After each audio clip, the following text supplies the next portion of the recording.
दृष्टा में अंत वृद्धि हो या आकार का लोप हो, ये सारा प्रकरण ये स्वाहु का खंडन कर दिया। सिद्धांत बताते हैं अत्रेदम तत्वम कान वृद्धि के विषय में ये तत्व बताने जा रहे हैं। नर इति रांतलुप्ताकारानुकरणम नृ नरयोर वृद्धि, तो नृ नरयोर वृद्धि में जो नर है कि नहीं, वो क्या है?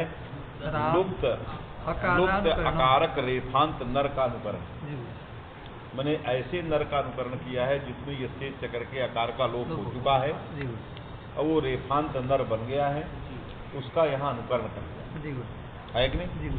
तो नृ बन गया और नर रेफांत बन गया। नरइति दांतलुप्ताकारानुकरणम नरः अ नरः आ के साथ समास किया, नरः अ नरः और न च नरश्च तयो इति व्याख्यायम्। बात समझ में आ गई? पहला था नृ और दूसरा था कौन? नर। नर ये रेफांत, उसके आगे षष्ठी थी नरः अ, माने नर संबंधी जो आकार, नर संबंधी जो तस्य वृद्धि, उसको वृद्धि वो लाना चाहता है, आकार में लाना चाहता है, आकार को वृद्धि करना चाहता है। समझ में? तो एक आकार का प्रश्लेष किया, आकार का प्रश्लेष कर, प्रश्लेष के बल से आदि आकार न लिया जाएगा, अंत्य आकार नहीं लिया, अंत्य है ही नहीं, तो जो आकार है उसको वृद्धि हो जाए। समझ में है कि नहीं? हाँ, तो क्या लिखा आगे? नरइति दांतलुप्ताकारानुकरणम नरः नरः नाच नरस्य तयोति व्याख्यायम्। ये व्याख्या बन गई। यद्वा एक तो ये हो गया, दूसरा पक्ष उठा रहा है यद्वा नरस्य अह नरः कतंतवत् पदरूपम। रेफांत का अनुकरण नहीं किया, अकारांत नर रख और एक आ का प्रश्लेष, तो नरस से अह नरह, कहा नराह क्यों नहीं बना? वहाँ आ है, तो कहा कतंतवत् सकंदवादी स्वरूपम वाच्यम से पर रूप हो गया। जैसे कतंत शब्द को आकृतिगण मान करके कत अंत में जैसे सकंदवादी स्वरूपम वाच्यम से पर रूप हुआ है, वैसे नर और अ, नरस से अह नर आ, इसमें सकंदवादी स्वरूपम वाच्यम से पर रूप हो गया, नर बन। और न च नरश्च तयो हो नृ नरयो तस्य वृद्धि। तो अब यहाँ क्या हुआ? माने नृ को वृद्धि होगी और नर के आकार को, क्योंकि आ वहाँ छिपा है, तो अब ये दो आकार हो गए, ना में आ रा में आ, तो कहा प्रश्लेष बलात् आदेरेव वृद्धि न तो अंत्य। नरस्य च प्रथम एव आकार गृह्यते न तो द्वितीय प्रश्लेष सामर्थ्यात्। क्योंकि प्रश्लेष किया क्यों? इष्टकार सिद्ध्यर्थम है कि नहीं? तो प्रश्लेष सामर्थ्यात् आदि आकार से ग्रहण न तो अंत्य। नर में जो रेफोत्तर आकार है उसका ग्रहण नहीं होगा, नकार उत्तरवर्ती आकार का ग्रहण होगा। प्रश्लेष सामर्थ्यात् आदेरेव गृहीते नान्त्यस्य अधिकम शब्द कौस्तुभे बुद्ध्यम। और ये सारे विवेचन यद्वा पक्ष और पहला जो पक्ष है रेफांतानुकरण वाला, ये दोनों पक्ष कह रहा है वो शब्द कौस्तुभ में है, इसके विषय में और भी जो जानकारी है वो सब वहाँ मिल सकती है, आया कि नहीं? वहीं की बातें इन्होंने दो पक्ष रखे। शब्दरत्न में व्याख्यायम् इति, माने पहला शब्दरत्न का पहला पक्ष ये रेफांत अनुकरण करना और रांत अनुकरण करके आ के साथ समास करना और नर रेफांत जो तो नरह बना लेना और न शब्द को नृ शब्द को वृद्धि करना और नर के आकार को वृद्धि करना। रेफांत नर रहेगा, उसका एक ही आकार है, उसको वृद्धि होगा।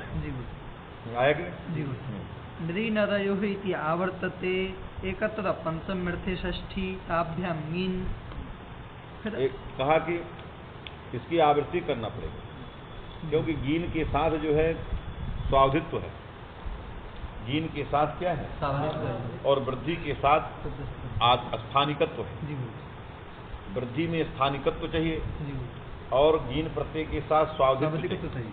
तो एक ही विभक्ति से, ओस विभक्ति से स्वावधित्व स्वास्थानिकत्व दोनों लाभ नहीं हो सकते, या तो स्थान्यादेश भाव का लाभ होगा या तो स्वावधित्व माने अवधि का लाभ होगा।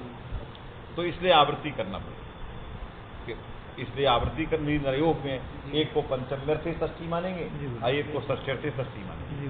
जब पंचम्यर्थे षष्ठी होगी तो अर्थ हो जाएगा नृ नर से उत्तर गींस होता है, अवधि हो गई। और जब षष्ठ्यर्थे ही षष्ठी मानेंगे तो अर्थ हो जाएगा नृ और नर, नृ के ऋकार को और नर के अकार को वृद्धि होती है।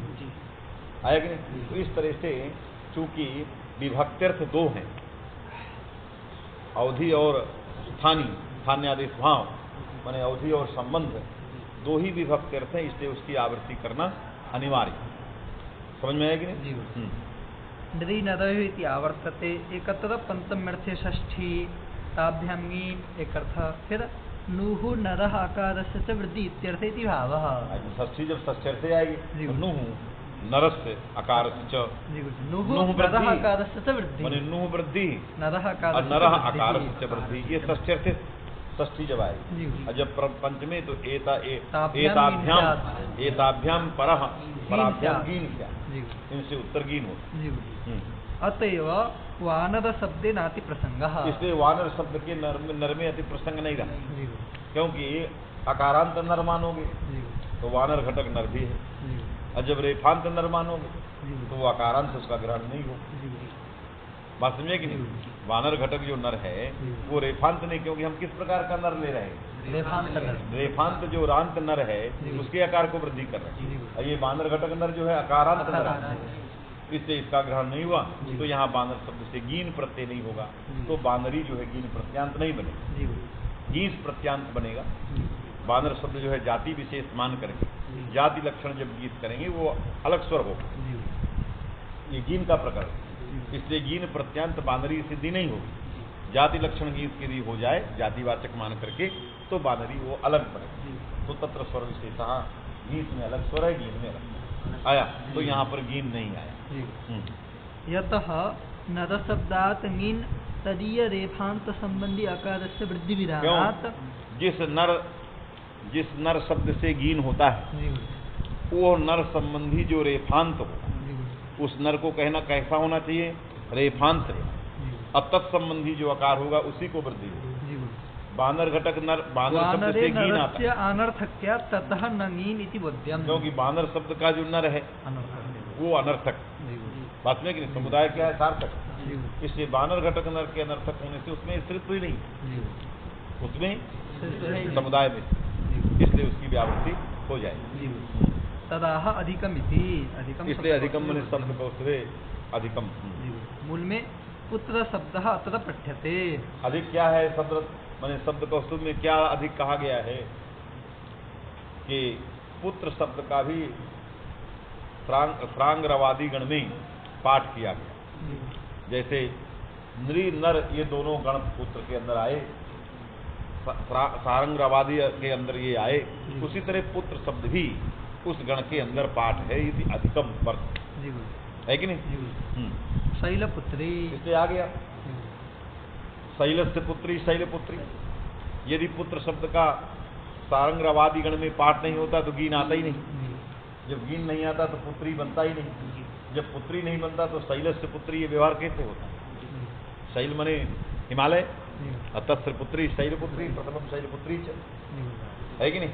तो इसलिए शैलपुत्री की सिद्धि तभी होगी जब पुत्र शब्द जो है स्त्रीत्व में वर्तमान रहेगा, पुत्र जो द्रव्य है वो स्त्रीत्व में वर्तमान रहेगा, और उसका सारंगरावादी गण में पाठ रहेगा, तो जिस गण पाठ में होने से गीन आया, जिससे पुत्री बन गया, और शैल मने पर्वत हिमालय, और तस्य पुत्री शैलपुत्री ये व्यवहार हो आया कि नहीं? शिला नाम समुदाय शैला, शैला तस्य पुत्री तस्य समूह काकम बाकम की तरह करिए यहाँ है कि? फिर पुत्री व हर्षम हृदय तनोति, मूल है पुत्री व मने पुत्री इव हृदय हर्षम तनोति, पुत्री की तरह अपने हृदय में हर्ष को विस्तार कर रहा है, तो पुत्री कैसे बन गया यदि उस गण में पाठ नहीं होता? यदि सारंगरावादी गण में उसका पाठ नहीं होता तो पुत्री कैसे बन गया? पुत्री हर्षम हृदय तनोति, समझाएगी नहीं? इसलिए निश्चित हो गया कि उस गण में उसका पाठ है। पूर्वे तदुर्वी पतिपुत्री सर्वम, यहाँ भी आ गया पुत्री, पुत्री संबोधन में आ गए, हे पुत्री ये संबोधन में आया। यदि स्त्रीलिंग नहीं होता तो अम्बार कैसे लगता नदी संज्ञक है कि न पुत्र शब्द कन्यायाम नास्ति इति भ्रमितव्यम, ये भी आपको भ्रम नहीं करना चाहिए कि पुत्र शब्द से व्यवहार कन्यायाम, माने पुत्र शब्द का व्यवहार कन्या में भी है और सुत में भी। सुत में जब रहेगा तो पुल्लिंग कहाँ, और कन्यायाम यदा पुत्र शब्द से व्यवहार पुत्री, जब पुत्र शब्द का अर्थ कन्या होगा तो उस समय पुत्री होगा, और जब पुत्र शब्द का अर्थ तनय होगा तो पुत्र होगा। इसलिए उभयलिंग शब्द है, इसलिए उस गण में सारंगवादी गण में आ गया। तो जब इसका अर्थ दुहिता है माने कन्या है तो गीन प्रत्यय आ गया, पुत्री बन गया। इसलिए ये नहीं कहना चाहिए कि नहीं पुत्र शब्द का कन्या में प्रयोग नहीं होता। यदि पुत्र शब्द का सर्वत्रापि प्रयोग केवल तनय में होता तो पुत्र शब्द में तीनों कालों में स्त्रीलिंग नहीं रहता। जब नहीं रहता तो गीन प्रत्यय के प्राप्ति का प्रसंग नहीं, तो गण में पाठ निरर्थक हो जाए। कहा इसलिए इस भ्रम को नहीं पाल सकते।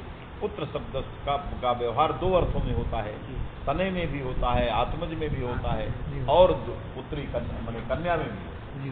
तो यदा कन्यायाम तदा पुत्री, यदा आत्मजे तदा पुत्र, दोनों में आया कि नहीं?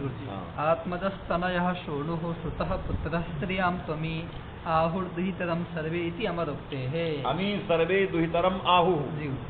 अमर कोशकार ने कहा ये सारा अमी, ये सारे शब्द जो है क्या हो जाते हैं? कन्या को भी कहते हैं, दुहिता को भी कहते हैं, और ये पुत्र को भी कहते हैं, सुत को भी कहते हैं, तनय को भी कहते हैं। तो जो तनय आत्मज ये सारे शब्द हैं पुत्र, ये जो है दुहितरम अमी सर्वे आहु। तो जब आत्मज को कहेंगे, आत्मज जब दुहिता को कहेगा तो आत्मजा, तनय जब दुहिता को कहेगा तनया, है कि नहीं? सुत को कहेगा तो सुता, पुत्र जब दुहिता को कहेगा तो पुत्री। समझ में कि नहीं? तो ये पुल्लिंग और स्त्रीलिंग दोनों में होते हैं। में अमरोक्ते तत्र स्त्रीत्व बोधे ईकार समभिव्याहारः तंत्रम। क्योंकि पुत्र शब्देन कदा स्त्रीत्व से बोधो भविष्यति यदा ईकार से समभिव्याहार, ये तंत्र है। जैसे तब शब्देन कदा स्त्रीत्व से बोधा ईकार समभिव्याहार, कदा नपुंसकत्व बोधा अम समभिव्याहार, कदा पुंस्त बोधा विसर्ग समभिव्याहार। उसी तरह ये भी तंत्र मिलता है।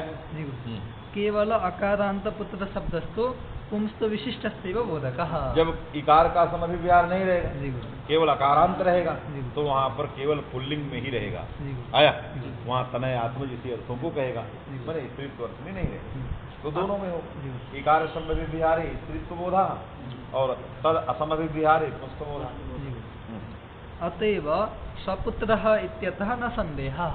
इसलिए अतएव सपुत्र इत्यतः न संदेहः, इसलिए सहपुत्र ये अत्र न संदेह, क्योंकि पुल्लिंग है। सहपुत्र माने यहाँ पर जो है पुल्लिंग है, क्योंकि गीन का समभिव्याहार नहीं है, माने ईकार का समभिव्याहार नहीं है। अतएव ने समभिव्याहार से कारणत्वादि, बोध में समभिव्याहार कारण है, इसलिए सपुत्र इत्यादि स्थलों में स्त्रीत्व का बोध नहीं होता। पुमांसम पुत्रम आधेहि इत्यादौ, क्योंकि पुमांसम पुत्रम आधेहि इत्यादौ विशेषणम तो अतिशयित पुंस्तो बोधनाय। कहा कि पुत्र शब्द तो स्वयं पुल्लिंग है, इसमें विशेषण क्यों दिया? पुमांसम पुत्रम, पुल्लिंग पुत्र को बुलाओ आधेहि, तो पुमांसम विशेषणम किमर्थम? अतिशयार्थम न तो पुंस्त बोधनार्थ, क्योंकि पुंस्त तो पुत्र के सब पदार्थ में प्रविष्ट है। पुत्र शब्द से जो पदार्थ उपस्थाप्य है उसमें पुंस्त तो स्वतः स्थित है। फिर विशेषणम किमर्थम? अतिशय अतिशयित पुंस्तो बोधनाय। अतिशय माने इसमें सामान्य की अपेक्षा पुंस्तम अतिशयितम वर्तते, है कि नहीं? माने एतद् दृष्ट्वा दूरता एव न अस्माभिः वक्तुं शक्यते यत्र स्त्रीत्व गुणः, है कि नहीं? एतद् एनं पदार्थं दृष्ट्वा तत्र न कदाचिदपि मने वक्तुं शक्यं या आशंकते, आशंकैव नास्ति यदत्र स्त्रीत्वम् अतिशय पुंस्तम। बात में है कि नहीं? कभी कभी होता है, जैसे एक बालक दौड़ता है तो हमारा बेटा कहा कि पापा ये तो लड़कियों की तरह दौड़ता है। जी मैं कभी ध्यान ही नहीं दिया उसका, क्योंकि तुमको बोध कैसे होगा? तो हम जब नजर देता है हम सही कह रहे हैं, तो उसमें पुमांसम विशेषण नहीं है, वो पुल्लिंग है लेकिन विशेषण नहीं, अतिशय नहीं। समझ में आया कि? इसलिए विशेषण अतिशय पुंस्त के लिए। चलिए मूल में अतएव प्रत्यस्थात इति तो प्रकरण है। पुत्र शब्द से उभयलिंगत्वादेव, पुत्र शब्द स्त्रीलिंग पुल्लिंग दोनों में अंगीकारादेव। इत्तो प्रकटने वा श्रुतका पुत्रिका वृंदारकाणाम इति वार्तिकम तद भाष्यादिकं च संगच्छते। क्यों जब रहेगा तभी न पुत्रिका में इत्त होगा। पुत्रिका में जो वार्तिक से इत्त किया है कि नहीं, पुत्रिका में पुत्र शब्द से है कि नहीं, पुत्रिका बनाया, कन किया फिर पुत्रीक बनाया, ह्रस्व किया, पुत्रिक ताप किया, पुत्रिका वृंदारिका श्रुतिका ये जो बनाया, तो यदि स्त्रीलिंगा न स्यात् तो पुत्री इति न स्यात् तो कथम पुत्रिका इत्या। तद व्याख्याकार जो भाष्यकार है उनका भाष्य भी संगत होगा, इसलिए वो सिंह में ध्यान। यत्तु अत्र हदत्तेन उक्तम केवल पुत्र शब्दः स्त्रियां न वर्तते इति तद भाष्यादि विरोधाद उपेक्षम।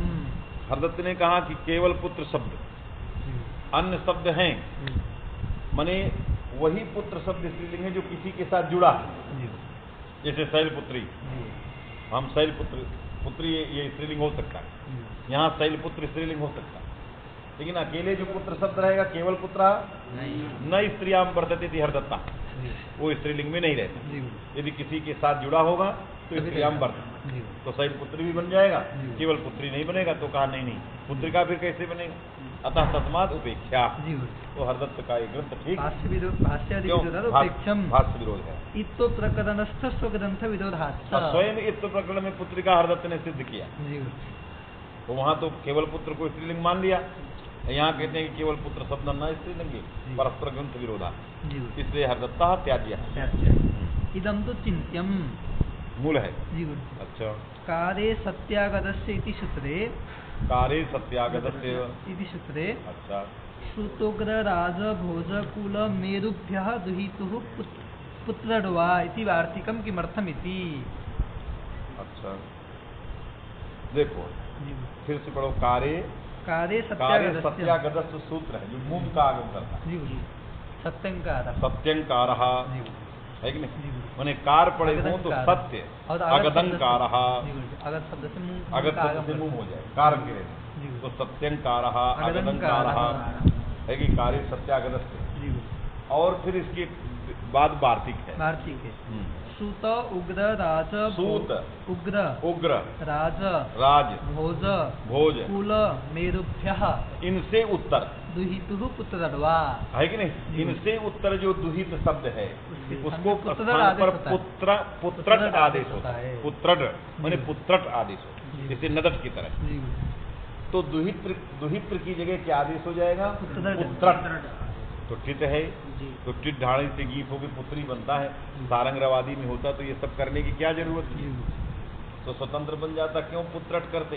इसलिए कहा अस्य वार्तिकस्य किम प्रयोजनम, इति वार्तिकम किमर्थम व्यर्थम अत्रेदम चिंत्यम। यदि पुत्र शब्द से सारंगरवादी गणे पाठः तदा कार्य सत्यागतस्य सूत्रे यद वार्तिकम आगतम तद व्यर्थम व्यर्थम। अब उसमें त्रेदम चिंत्यम इदम विचार्यम सिद्धांत कर दिया, ये वार्तिक व्यर्थ है, वहाँ किसी प्रकार के पुत्रट आदेश करने की जरूरत है ही नहीं। हाँ यत्तु वदन्ति स्वरार्थम इति, अब इसीलिए कहा यत्तु वदन्ति माने व्यर्थम, जो इसका फल देते हैं कि पुत्रट स्वरार्थ है, पुत्रट स्वरार्थ है वार्तिक के, पुत्रट करेंगे तो दूसरा स्वर होगा, और वो करेंगे दूसरा स्वर होगा, इसके लिए कर दिया है वार्तिक। यत्तु वदन्ति स्वरार्थमिति तन्नाम टित्वात् ङीपि कृते उदात्त निवृत्ति सुरेण। क्यों टित्वात् गीत कृते, जब टित्वात् गीत कर देंगे तो पुत्री बनेगा, तो उदात्त निवृत्ति सुरेण उदात्त ङिनन्तेन तत्पुरुषेपि समास सुरेण अंतोदात्त एव इति सुरे। तो दोनों जगहों में अंतोदात्त ही रहेगा। जब पुत्रट आदेश करेंगे और गीत प्रत्यय करेंगे तत्रापि अंतोदात्त स्वरा, और जब गीन करेंगे तत्रापि, क्यों इन इत्यादि नित्यम से आदुदात तो पारिशेषात अंतोदात, तो दोनों में समान स्वरा, तस्मान न वार्तिकम स्वरार्थम, इसलिए वार्तिक के स्वरार्थ नहीं। अब उसमें निवृत्ति स्वर अंतोदात्त करने वाला अलग सूत्र है, पारिशेषात बचे हुए जो स्वर है उनको करने वाला अलग, समझ में कि नहीं। तात्पर्य दोनों का है कि जैसे ही चित मान करके गीत करेंगे तो जो है समास स्वर अंतोदात्त ही रहेगा, आया गीन करेंगे तब भी पारिशेषात अंतोदात्त ही रहेगा। इसलिए उभयत्रापि समान स्वर, इसलिए स्वर के लिए भी पुत्रट आदेश करने की आवश्यकता नहीं है। तस्मात् इदम वार्तिकम किमर्थम मने व्यर्थम। वार्तिक में प्रश्न चिन्ह लग गया, मैंने व्यर्थ है, आगे कोई फल नहीं दे रहा। आया कि नहीं? यद्यपि श्रांगरवादो कुतद शब्दः प्रक्षिप्तः न तो सांप्रदायिकः इति, जो हाँ यद्यपि जो ये कहते थे कि सारंगरवादी में पुत्र शब्द प्रक्षिप्त है, न तो सांप्रदायिक इति, ये संप्रदाय में नहीं आया है गणपाठ, किसी ने कर दिया, ये कहने वाले भी तदपि न उदाहरित प्रयोग विरोधा। क्यों उदाहरित प्रयोग? शैल पुत्री उदाहरित है कि नहीं? पुत्री हर्ष, हाँ ये सारे उदाहरण हैं। तो उदाहरित जितने प्रयोग हैं समस्त प्रयोगों के साथ विरोध हो जाएगा। इसलिए सारंगरवादी में पुत्र शब्द का पाठ है, वो सांप्रदायिक है, प्रक्षिप्त नहीं है। इसलिए इदम वार्तिकम सर्वथा व्यर्थम, पुत्रक आदेश करने वाला वार्तिक व्यर्थ है। आया कि नहीं? वासुतका इत्यादि वार्तिके कैयट हददत्तादिकृत अकार प्रश्लेष विरोधाच्च इति आसाम। और कौन वार्तिक? वासुतका पुत्रका वृंदावन। वासुतका, इसमें भी कैयट हददत्तादि में आकार प्रश्लेष विरोधाच्च, आकार प्रश्लेष किया है। जी क्या लिखा है? आकार प्रश्लेष एक पुत्र का होता है, एक पुत्री का होता है। अच्छा आकार वहाँ रखा है। हाँ हाँ, पक्षे अकारा। तो यदि गीने न स्यात् तदा पुत्री रूपमेव न स्यात्, तो पक्ष में आकार प्रश्लेष करके जो आकार विधान किया है वो विधान पेट है, वो व्यर्थ है। मैंने पुत्र का पुत्रिका, तो पक्षे पुत्री कार से स्थाने अकारा, तो तत्र वार्तिके आकार प्रश्लेष है। तो प्रश्लेष पर जो वाक्य है चिंत्यमिति, इदं तो चिंत्यम, चिंता बीजम तो कहा क्यों चिंत्य है? अतएदम चिंत्य में लिख रहे हैं। हाँ, चिंता में बीज बता रहे हैं। चिंता बीजम तो सुतादि पुंशब्देभ्यः परे मिन्नन्ते तत्पुरुषे पुत्रः पुंभ्यः इत्यनेन, पुत्रः पुंभ्यः इत्यनेन पुल्लिंग शब्दात् परपुत्र शब्दान्त तत्पुरुषे पुत्र शब्द से आदि उदात्त इत्यर्थकेन। हाँ, ये सूत्र वार्तिक है, वो सूत्र का नाम दे रहा है। इत्यर्थकेन सूत्रेण लिंग विशिष्ट परिभाषया पुत्र शब्दोकारो उदात्तत्वम्, और लिंग विशिष्ट परिभाषया पुत्र शब्द से पकारोत्तरवर्ती उकार पुत्री। जब पुत्र शब्द से सारंगरवादी से गीन प्रत्यय हो गया, पुत्री बन गया, बात में कि नहीं? तो पुत्र का उकार आदि उदात्त होता है, पुत्री का तो होगा नहीं। बात में कितनी लिंग विशिष्ट परिभाषा क्या किए कि पुत्र शब्द तो किसमें ले आए? पुत्री में ले आए, और उकार को आदि उदात्त किया, तो पारिशेषात् अंतोदात्त। तो पुत्रक में भी अंतोदात्त और पुत्री में भी अंतोदात्त, इसलिए न स्वर विशेष फलम। चिंता बीजम तो सुतादि पुंशब्देभ्य परे गिनन्ति तत्पुरुषे पुत्र पुंभ्य इत्यनेन पुल्लिंग शब्दात् परपुत्र शब्दान्त तत्पुरुषे। हाँ, परपुत्र माने पुत्र है अंत में जिसके ऐसे तत्पुरुषे पुत्र शब्द से आदि उदात्त इत्यर्थकेन, भाई पुत्री इत्यादि जहाँ से शब्द हैं जो भी उदाहरण आ रहे हैं। लिंग विशिष्ट परिभाषा है पुत्र शब्द से उकार उदात्तत्वम्, उकार से आदि उदात्तत्वम् पारिशेषात् अंतोदात्तत्वम् तस्मात् समान स्वरः। पुत्र आदेशे तु न तत्प्रवृत्तिः। क्यों? पुत्रट आदेशे, यदि पुत्रट आदेश करोगे तो इसमें स्वर नहीं होगा। कौन स्वर?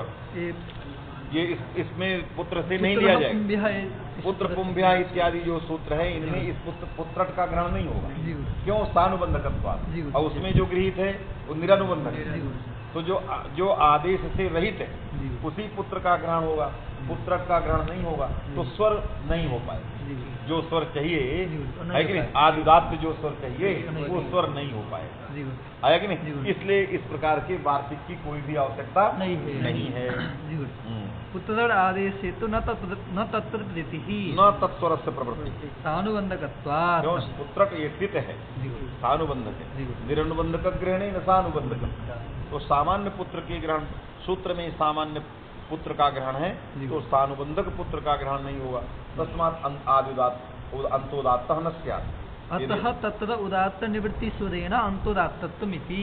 इसलिए उदात्त निवृत्ति स्वरेण है कि नहीं, आदि उदात्त का निवृत्ति स्वर के द्वारा क्या हो जाता? अंतोदात्त। तो पुत्र का तकारोत्तरवर्ती क्या चाहिए? अंतोदात्त हो। आदि उदात्त निवृत्ति स्वरेण उदात्त निवृत्ति स्वरेण अनुदात्तस्य यत्र उदात्त लोपः इत्यनेन। अनुदात्तस्य यत्र लोपः, अनुदात्तस्य यत्र उदात्त लोपः। तो अनुदात्तस्य यत्र उदात्त लोपः माने पुत्र के आकार का लोप हुआ गीत के रहने पर, तो अनुदात्त आकार का लोप हो गया है। इसलिए उसको क्या हो जाए, उदात्त हो जाए। क्या लिखा? हाँ, इति स्वदेन अंतोदात्तत्वमिति। तो अंतोदात्त, तो यहाँ पर क्या होगा, अंतोदात्त होगा। हाँ, आगे नादिन्याक्रोशे पुत्रस्य इत्यस्य पुत्रटी अप्रवृत्तिस्तु न फलम। माने पुत्रट आदेश का ये भी फल नहीं कि नादिन्याक्रोशे पुत्र से में न लिया जाए, ये भी तो फल हो सकता है। पहले कहा स्वरार्थम, तो कहा नहीं, स्वर में भी फल नहीं है। प्रत्येक वार्तिक में सानुबंध तत्वाद ग्रहण नहीं होगा तो दोष ही है।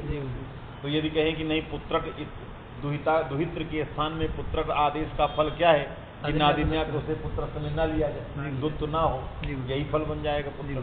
माने जहाँ पुत्रट से बनेगा पुत्र आदमी, जहाँ पुत्रट से पुत्र आदमी बनेगा वहाँ आदमी पर रहते यर को दुत्व नहीं होगा, अच्छे पर यर को दुत्व नहीं होगा। इदमेव फलम है, कौन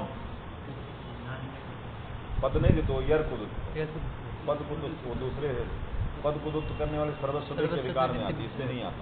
ये वर्ण दुत्व नादिन्याक्रोश से निषेध करता है अनच्य, तो अनच्य कहाँ पद को दुत्व करता, अनच्य तो वर्ण को नच्य। फिर ये कहाँ से मस्तिष्क में आ गया पद? नहीं, वो तो उसके लिए अलग है। हाँ, पद नहीं होता है। मैंने अजह पुत्र शब्दावयवस्यरह दुत्वम न स्यात् आदमी परे, ये उसका फिर वो तत्पयेच, ये सब अलग अलग है। पुत्र परक पुत्र रहेगा वहाँ, पुत्र पुत्राद जहाँ रहेगा, मैंने पुत्र पुत्रादनी वार्तिक, तो जहाँ पुत्रादनी रहेगा वहाँ प्रथम पुत्र के यर को दुत्व नहीं, तो सब वर्ण पद से कोई लेना नहीं। चलो, तो उसमें पुत्रट का ग्रहण न हो जाए, इत्यपि न फलम, इत्यपि न। क्यों? एतत् संबंधी अतः पदस्य यदः आदिनी पुत्रट संबंधी अच से परे यर और आदमी शब्द पर में ऐसा मिलेगा ही नहीं। क्यों? मध्य में अनुबंध का व्यवधान खाएगा। अरे जहाँ भी रहेगा तो टकार व्यवधान नहीं, तो कभी भी आदमी शब्द से अव्यवहित पूर्व जो है मिलेगा नहीं, क्योंकि क्या रहेगा बीच में? टकार व्यवधान। इसलिए पुत्र शब्द घटक यर और आदमी उत्तर पद परक पुत्र पुत्रट में नहीं मिलेगा। आया नहीं मिलेगा, अतः इसकी व्यावृत्ति निषेध करने के लिए ये भी फल नहीं, क्योंकि ये बनेगा ही नहीं, मिला ही नहीं है। सावधानी नहीं, वही क्या लिख रहा है? एतत् संबंधी अतः पदस्य संबंधी पुत्र संबंधी अच से उत्तर यर और आदमी परक आदमी शब्द पदत्वा संभवा। क्यों? उसमें आदमी शब्द परत्व संभव है। क्यों? हाँ, मध्य अनुबंध से व्यवधान, क्योंकि पुत्रट आदेश अगर लोप हो जाएगा तो प्रत्यय लक्षण रहेगा, उसमें क्या? अरे चित्त का फल है, तो ऐसा नहीं कि उच्चारणार्थक है। क्या लिखा है? व्यवधान कुछ लिखा है? व्यवधान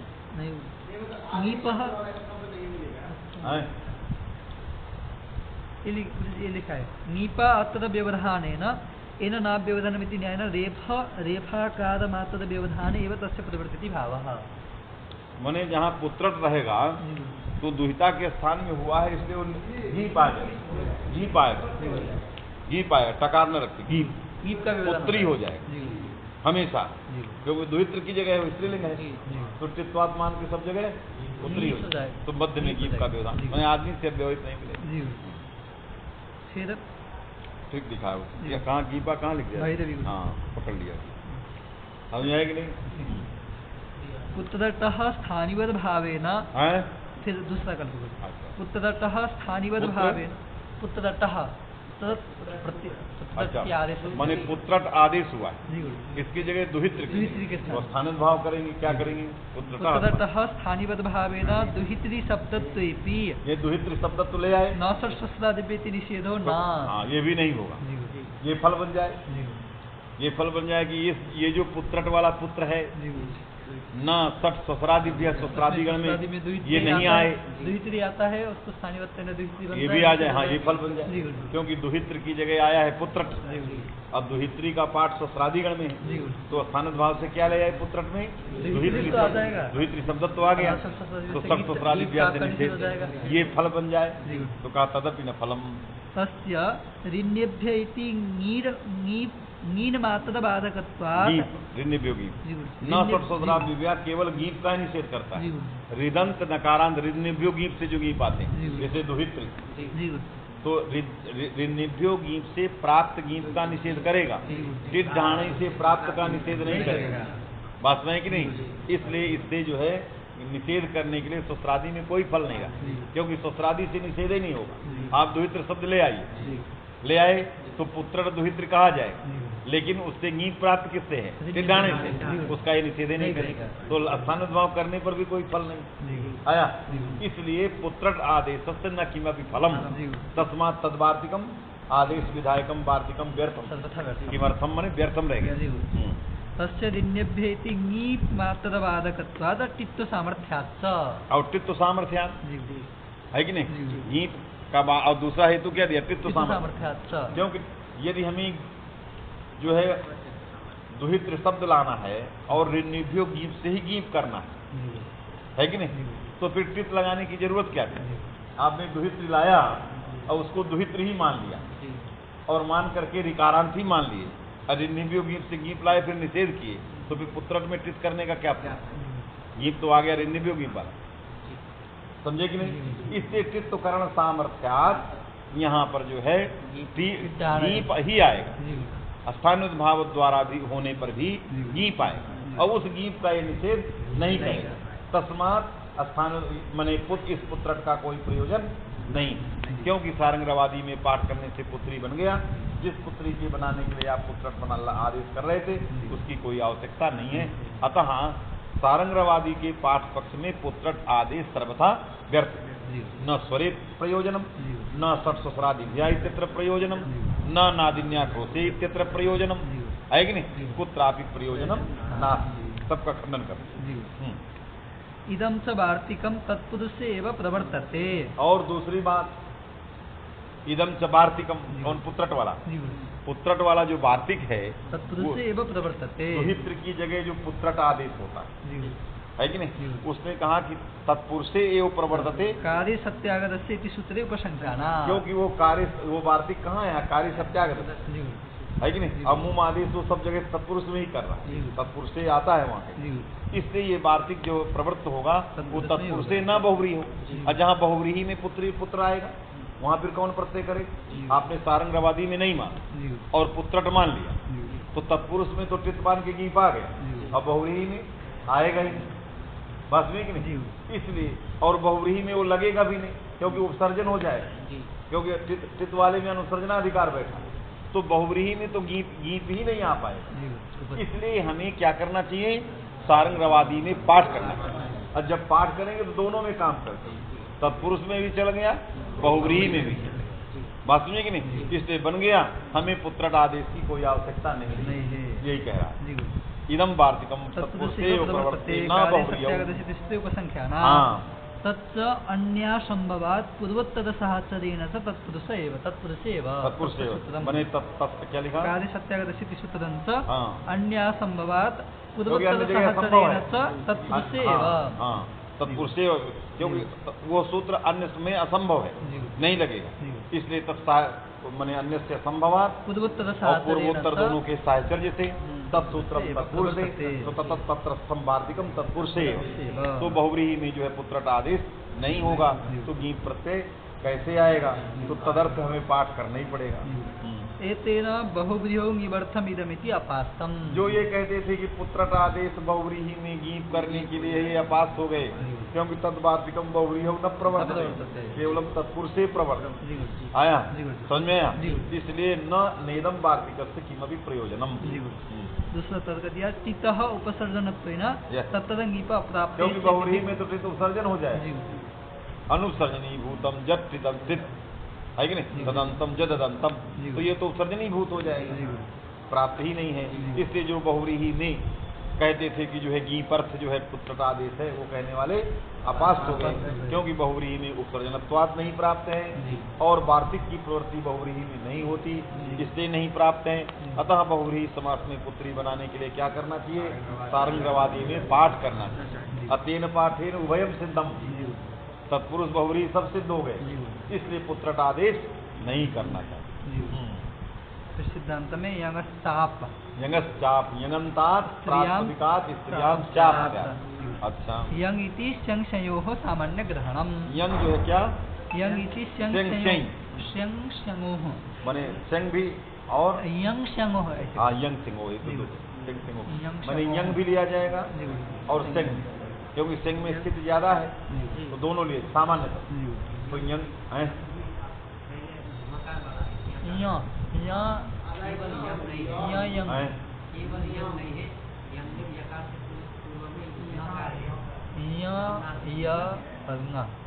यंग सूत्र क्या है?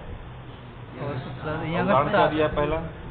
आम्बष्ठ्या आम और बस्त्या। कारिसगंध्या। तो वो तो सेंग का और सेंग। आम बस्त्या में आम्बष्ठ है जी गुरु जी। और आम्बष्ठ शब्द से किससे प्रत्यय किया? गोत्रादि। वृद्धित कुशलादादा इति यंग। अच्छा, तो दूसरा वो प्रत्यय या वाला, या- क्योंकि वृद्धि या कुशलाद और या एक वाला। से जो प्रत्यय सूत्र आता है जी। वो आधा या और या ऐसा कर हाँ, जी गुरु जी। वो कह रहा, जी गुरु जी। क्योंकि सूत्र का जो नाम लिया वृद्धेत कुशलाद कुशलादाद यंग। ये ये। आया कि नहीं?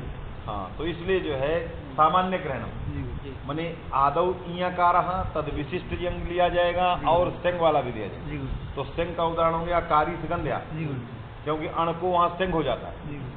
अण को सेंग होता है। सेंग हो जाता है। अणियोल अनार्से। अणियरो अनारसे करके, बुद्धपुत्तमे हाँ, संगोत्रे। तो अण को जो है सेंग हो जाता है जी। तो कारी से गंध्य बनता है और फिर तृतीय विवक्षा में चाप हो जाता है कारी से गंध्या, माने करी से गंधस्य गंधायु गंधा यस्या यदि कारी से गंधी गंध तस्य अपत्यम। और तस्य अपत्यम स्त्री कारी से गंध। आड़ हो जाएगा, आड़ के स्थान और में। के बाद जो है स्या है स्या से चाप हो गया, जी गुरु जी। माने स्या होने सेंग होने के बाद कारी से गंध जी गुरु जी। फिर चाप हो चाप जाएगा, कारी काल से गंध्या अम्बष्ठ्या काल से और गंध्या। आवट शब्द से चाप हुआ आवट्य, अम्बष्ठ्या अम्बष्ठ अम्बष्ठ्या शब्द से अपत्यम हुआ स्त्री अम्बष्ठ्या। अम्बष्ठ्या।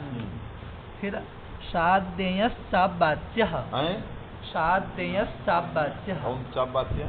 सातयः अच्छा, सकार से सात। परे से। सात माने मूर्धन्य सकारात, जी गुरु जी। मूर्धन्य सकारात पर। यया हाँ, तस्मात् तदन्तात् प्रतिपदिका। तस्मात् तदन्तात् प्रातिपदिकात् चाप से जी गुरु। इसलिए अच्छा ऐसे शार्कराक्षा। क्या दिया है? शार्कराक्षा। सात कराक्षा, जी। तो सात कराक्षा में सकार से उत्तर है। जी बीच गुरु। में- शार्कराक्षस्य अपत्यम Yes. स्त्री इत्यर्थः। हाँ, तो छा है ना उसमें गदगादि मूर्धन्य पे है। सकार। तद उत्तर जो है ये है जी। तदंत प्रातिपदिक सात कराक्ष बन गया, जी। उससे चाप हो गया जी। सात कराक्षा। पौतिमास्या। और पौती, पूतिमासस्य अपत्यम आप ये भी सकार से गदगादि पे उत्तर। है। पूतिमास से जो है पौतिमास से बना, जी गुरु। फिर चाप हो गया पौतिमास से बन गया। जी गुरु। सकार उत्तर तो ये इया है जी। और तदंत प्रातिपदिक हो गया। हाँ, मनोरमा में अम्बष्ठ्या इति। अच्छा, वृद्धेत कौशल इति Yeah. यंग। यंग प्रत्यय जी गुरु। आया, जी गुरु। तो यंग हो गया ये, जी। क्योंकि सामान्य ग्रहण जी गुरु। सेंग का भी यंग लिया गया जी गुरु। और ये स्वयं जो यंग पढ़ा गया ये भी यंग लिया गया, जी गुरु। यंग सेंग दोनों लिए गए। जी। हाँ, फिर कादिशगंध्या इति। कदिशस्य इव गन्धस्य मैंने करीसस्य कदिशगन्धिः। गंधा यस्य कदिशगन्धिः करीसगंधी उपमाना से इकार हो उपमानस्यति जाए। गन्धस्य इदन्तादेशः। हाँ। तस्य गोत्रापत्यम स्त्री अण और अणियो अण इति को ञेय संज्ञादे- हो- तय हो अणियो इति गया। संज्ञादेशः। या, स यद्यपि स्त्रियामेव विहितः तथापि अब धीरे रुको पहले, क्या फिर से पढ़ो। तो मैंने अण अणियो इति हुआ, अण को संज्ञादेशः। स्या हो गया, जी गुरु। सेंग आदेश हो जी गया, गुरु। जी। कारी से गंध जी गुरु। और सेंगन यंगस्थ सूत्र से चाप हो गया, जी। कारी से गंध्या बना। जी गुरु। अब क्या कह रहा है? आप रुको, यहाँ क्या कहा? संज्ञादेश। उसके बाद सच सच माने सेंगादेश, यद्यपि क्योंकि अण स्त्रियामेव के विहितः। स्थान में होने वाला सेंग आदेश स्त्रियाम भवति, जी गुरु। वो सूत्र में स्त्रियाम आता है, जी जी। अण्यो।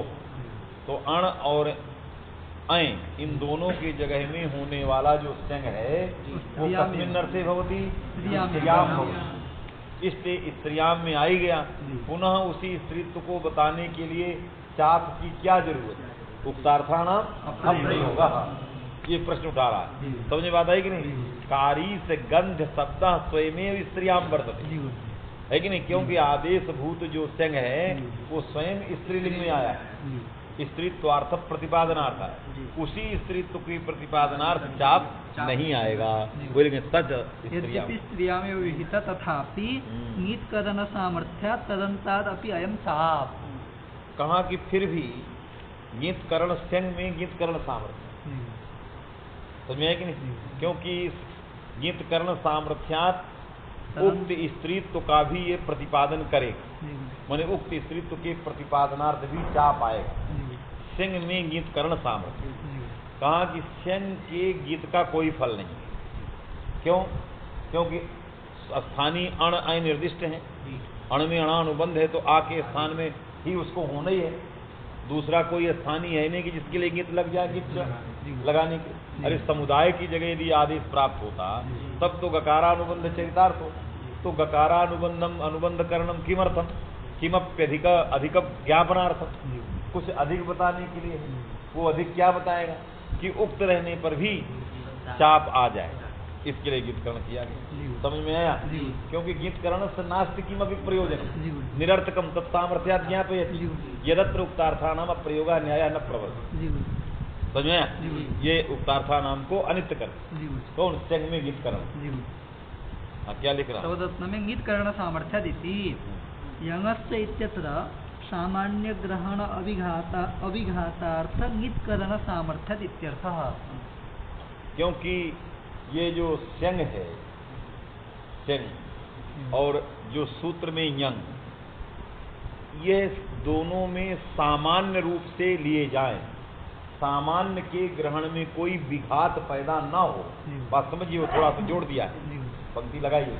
देखो, यंग में गा है और संग में दोनों एक रूप हो जाए, इसके लिए गा लगाया है। क्योंकि दोनों के सामान्य में किसी प्रकार का विघात ना हो। यदि सिंह का गा हटा देता तो दोनों सामान्य नहीं रहते, एक में गकारानुबंध एक में नहीं है, दोनों भिन्न भिन्न हो जाते।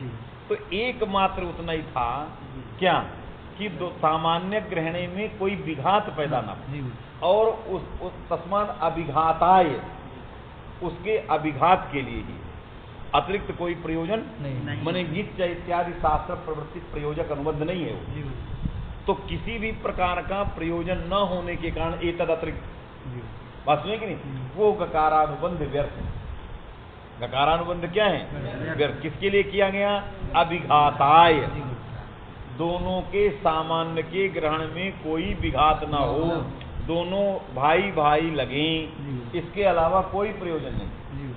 और ये कोई प्रयोजन नहीं है, ये तो व्याख्यानात भी सिद्ध है। इसलिए वो सर्वथा उसका तात्पर्य व्यर्थ में ही नहीं कहते भाई ये दोनों चिपके रहें, इसके लिए हम ये करते हैं और कोई मतलब नहीं। तो केवल दोनों का में किसी भी प्रकार का कोई विघात न हो, दोनों एक रूप से प्रतीत हों, तो समान रूप प्रतीत्यर्थ जो किया गया गकारानुबंध का अन्य कोई प्रयोजन नहीं है। अतः अतिरिक्त प्रयोजन न होने के कारण तत्सामर्थ्यात् ज्ञाप्यते क्या उक्तार्थानाम अनित्य। फिर सामान्य ग्रहण अभिघातार्थ लगा कि सामान्य ग्रहण अभिघाताय, माने सामान्य के ग्रहण में कश्चन विघातान स्यात् तदर्थमेव अत्र अनुबंधकरणम नास्ति तत्तत् सूत्र प्रवृत्ति प्रयोजनार्थम एतावता सर्वथा व्यर्थम। द्योतकत्वात् इत्यपि बोध्यम। यदि सामान्य ग्रहणे अभिघातार्थमेव प्रयोजनम कल्पते तदा इत्यर्चेर आह, दूसरा समाधान कहा कि है प्रयोजन उभयो हो सामान्यम रूपम यथा स्यात् तदर्थम गीतकरणम नास्ति व्यर्थम कथम उक्तार्थानाम अप्रयोगा न्याय सनित्यत्वं ज्ञाप्यते। तो इत्यर्चेर आह, द्योतकत्वात् इत्यपि बोध्यम। कहा द्योतकत्वात्, ये सिंह, ये चाप क्या है? द्योतक है। चाप क्या है? द्योतक। जैसे दो ब्राह्मणों इतिवत्, ब्राह्मणों इति कथनेन द्योतकस्लाभे तदपि दो इति उच्यते। किमर्थम? द्योतकत्वात्। और द्योतक समभिव्याहारे न प्रवर्तते उक्तार्थानाम न्याय। समझ में है कि नहीं? इसलिए लिखा द्योतकत्वात्, ये चाप द्योतक है, दो ब्राह्मणों इतिवत है, इसलिए उक्तार्थानाम न्याय का विषय नहीं है, इसलिए चाप आ जाएगा नक्षति। इसलिए यदि अभिघात ही उसका प्रयोजन मानो तो इसका समाधान ये समझ में आएगा।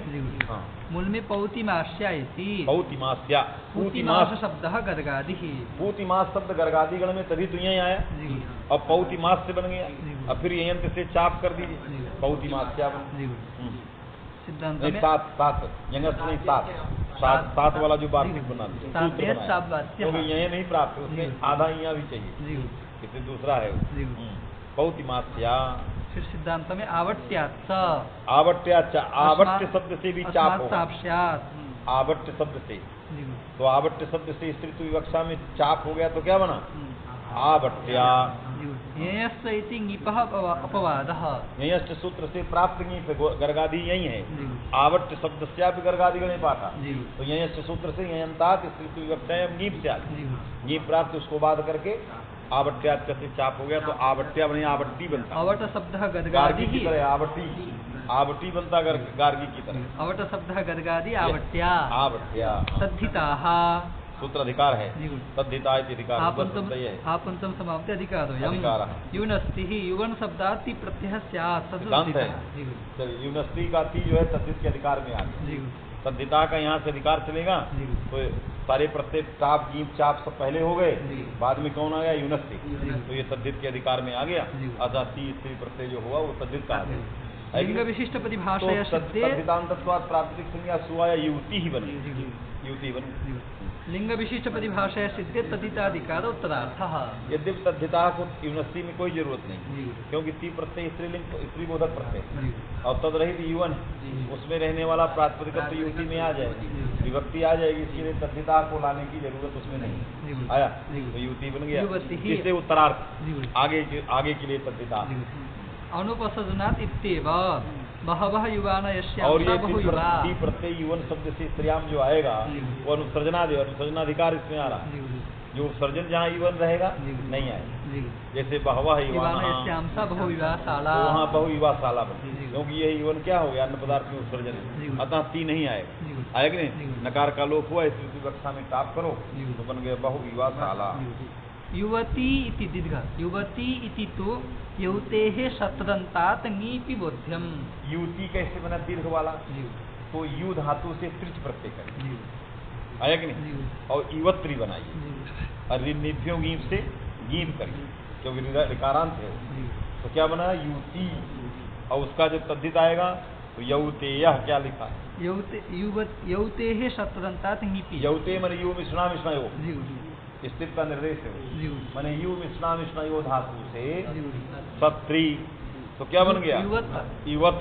जी। और ये गिर है युवती। युवती, क्योंकि गुण नहीं होगा, जी। क्योंकि यु धातु अदादि की, जी। सबका लुक हो गया, गुण होगा ही नहीं। आया कि नहीं? उगितस्य से ङीप जाएगा। हाँ, उगितस्य से ङीप जाएगा। हाँ, गीप। शतदन्त। हाँ, उगितस्य से, जी। क्योंकि उगित है जी। तो बन गया युवती बन जी। गया। तो दीर्घिकारांत रहेगा तो जी। सत्री प्रत्यांत, जी। ह्रस्व रहेगा तो जी। युवती वाला है। ये दोनों में अंतर बन। जी। युवती ही भी बना, युवती भी हो गया, युवती भी हो। जी। हाँ, ये ये सिद्धांत सिद्धांत को खत्म। ये तीसरी प्रत्यय प्रकरणम पूर्णम। चलिए अब थोड़ा कितना है बोलो जल्दी, लंबा है, बहुत नहीं, कठिन है, नहीं बताने। चलो बात ऊपर। तद्धिताः तद्धिता बहुवचनम अनुक्तानाम उपसंख्यानाम संग्रहार्थम। माने तद्धिता में बहुवचन क्यों किया? जी। तद्धिता इत्यधिकार, यही कह देते प्रत्यय की तरह, परस्थ की तरह। जी। तो अनुक्ता नाम, उपसंख्यानाम संग्रहार्थम। जो अनुक्ता नाम अनुक्त जो उपसंख्ये हैं, जी। माने इसमें कहे नहीं गए लेकिन उनका ग्रहण करना है, जी। ऐसे शब्दों के ग्रहणार्थ जी। बहुवचन रखा गया। जी। फिर यहाँ शब्द में अनुक्तानाम इति तेन अल्पार्थे ग्रामटिकादयः साधवः। अल्पार्थे ग्रामटिकादयः, अल्पः ग्रामः वो ग्रामटिका। तो हो गया, वो ठीक है। क्या लिख रहा था? तेन अल्पार्थे ग्रामटिकादयः साधवः। ग्रामटिका साधव, ग्रामटिकादयः शब्दः साधवः। साधव जी। मैंने इन्होंने कह दिया कि अनुक्त और उपसंख्ये होना चाहिए। जी। तो ग्रामटिका अनुक्त तो है जी। लेकिन उपसंख्ये नहीं है, जी। इससे उसका ग्रहण नहीं हुआ। जी। नहीं हुआ तो उसमें दूसरा प्रत्यय हुआ, अल्प ग्राम, ग्राम शब्दात् टिकच प्रत्यय से यहाँ प्रयोग। टिकच हो गया, जी। है कि नहीं? जी। तो अल्प अर्थ में, जी। तो ग्राम टिकच हो गया, ग्रामटिक बन गया। अल्पो ग्रामः और ग्रामटिका। ग्रामटिक से क्या हो गया? टाप, ताप है। तो ग्रामटिका बन गया। जी। यह जो है तद्धिता के अधिकार में नहीं आया। जी। क्या लिखा? ग्रामटिका, ग्रामटिका मैंने टाप हो गया वो, जी। तो इसको भी ले लेना है, जी। क्योंकि प्राथमिक करने अनुक्त का संग्रह हो यह जाएगा। अनुक्त है। जी। कौन अनुक्त है? टिकट पर टिकट जी। टिकट प्रत्यय तद्धित में उक्त नहीं है, जी। आया नहीं है जी। उसमें, अल्प अर्थ में। जी। तो अनुक्त जो तद्धित था, अनुक्त जो प्रत्यय था टिकच, उसका भी बहुवचन निर्देशात ग्रहण हो। जी। तो तद्धितांत, ग्रामटिक तद्धितांत हो, जी। तद्धितांतत्वात् प्रातिपदिक हो, प्रातिपदिकत्वेन टाप आ गया, जी। नहीं तो तद्धिता प्रातिपदिक ही नहीं होता, तो प्रातिपदिक उद्देश्य टाप प्रत्यय आता ही नहीं, तो ग्रामटिका कैसे बनता? जी। हाँ, फिर इदम तो भाष्ये न दृश्यते, अनुक्ता नाम हाँ, संग्रह। कहा ये वार्तिक भाष्य में नहीं आया है, भाष्यानुक्त वार्तिक जी। है कि नहीं? जी। हाँ, फिर मूल में महासंज्ञाकरणम सत्य और आगे नहीं दिया कुछ, नहीं केवल इतने दिया, इदम तो भाष्य न दृश्यते। न दृश्यते, माने जो अनुक्ता नाम उपसंख्या नाम इदम वार्तिकम भाष्य न दृश्यते, जी। तस्मात् ग्रामटिका में जो यदि अनुक्त है जी। तो उसको हम तद्धित नहीं मानेंगे, ग्रामटिका प्रयोग भाष्य के अनुसार ठीक नहीं। नहीं। अल्पः ग्रामः ग्रामटिका इस प्रकार का प्रयोग कह रहा है, ठीक नहीं है, भाष्यासंगत है, भाष्यानुमोदित पक्ष नहीं है। जी। हम्म। मूल में महासंज्ञाकरणम च तेभ्यः प्रयोगेभ्यः तद्धिता इतः तद्धिता तद्धित इति इतनी बड़ी महती संज्ञा अनर्थत्वाय। क्यों किया? जी। तो कहाँ अन्वर्थत्व लाभ है? जी। तो अन्वर्थ क्या है इसका? तेभ्यः तेभ्यः हिताः, प्रयोगेभ्यः हिताः तेभ्यः हिताः, जी। क्योंकि हित के योग में चतुर्थी कर दिया है, जी। हित योगाच्च, हित योगेसा। हित योगे चतुर्थी हो गई, तो तेभ्यः जी। हिताः जी। है कि नहीं? जी। तो तेभ्यः हिताः इति तद्धिताः। जी। अब क्या लिखा है उसमें? तेभ्यः प्रयोगेभ्यः हितः अच्छा, तद्धिताः तेभ्यः का अर्थ इति क्या? अनर्थत्वाय। प्रयोगेभ्यः, माने जो प्रयोग के लिए हितैषी हैं, जी। जो प्रत्येक किसी लक्ष्य के लिए प्रयोग के लिए अत्यंत हितैषी हैं, जी। यह अन्वर्थ भी जाता है और तद्धिताधिकार में पठित भी होना। जी। तद्धिताधिकार पठितत्वे सति जी। प्रयोगेभ्यः जी। हित कारित्वम जी। जैसाम ते तद्धिता, जी। ये लक्षण, माने अन्वर्थ भी गया, जी। वो भी केवल अन्वर्थ करोगे तो सभी हित में। अरे क्या सुवादी प्रत्यय और प्रत्यय हित नहीं करेंगे? तो अन्य भी प्रत्यय प्रयोगेभ्यः हिताः सन्ति, किंतु ते तद्धिताधिकारी पठिता आया, इसलिए तेभ्यः प्रयोगेभ्यः हिताः हिताः तद्धिताः इति अनर्थत्वाय। जो प्रयोग के लिए अत्यंत हितकारी हो, तेन यथाभिधानम एव स्युः। इसलिए यथाविधान, जिनका विधान रहेगा, अभिधान है, उन्हीं को तद्धित कहा जाए। ऐसा नहीं कह सकते कि बहुवचन निर्देशात ये अनुक्त ले लिए गए, जिनका अभिधान नहीं उनका ग्रहण नहीं होगा। स्यादे तत् तापः प्राग अयम अधिकार अस्तु। कहा ये तद्धिता का अधिकार ताप गीत के पहले कर देते, जी। ये यूनस्ती के ही पहले क्यों किया? जी। तो टाप गीत चाप सब तद्धित ही हो जाते, समझे कि नहीं? जी। तो क्यों, तो स्वयं तो हमें यहाँ प्रातिपदिकात का प्रातिपदिकात नहीं रखना पड़ता। जी। अरे यदि तद्धित टाप वाप हो जाते, गीत हो जाते, तो सभी रमा गौरी क्या हो जाती? तद्धितांत हो जाती, क्योंकि टाप भी तद्धित है, तो लाघव था। इसके लिए हमें लिंग विशिष्ट परिभाषा फलाना ढिकाना क्यों करना? हाँ, तो तापः प्रागेव अयम अधिकार अस्तु। स्थायी विधौ तद्धित ग्रहणम यस्यति लोपे। प्राचाम अस्फा तद्धिता। जी। फिर उसमें तद्धित की कहने की क्या जो अस्फा स्त्रीलिंग में आता है, अस्फा प्रत्यय पीछे आया स्त्रीलिंग, तो स्त्री प्रत्यय में पढ़ा गया अस्फा को तद्धित करने के लिए क्या जरूरत थी? ये ताप के पहले कर देते, अस्फा भी तद्धित हो जाता, और तो तब सूत्रे तद्धित ग्रहणम व्यर्थम स्यात्। यस्यति लोपे इद ग्रहणम समास्तो इति और चेत्। यस्येति च मने ईकार मने गीत पड़े रहते, जी।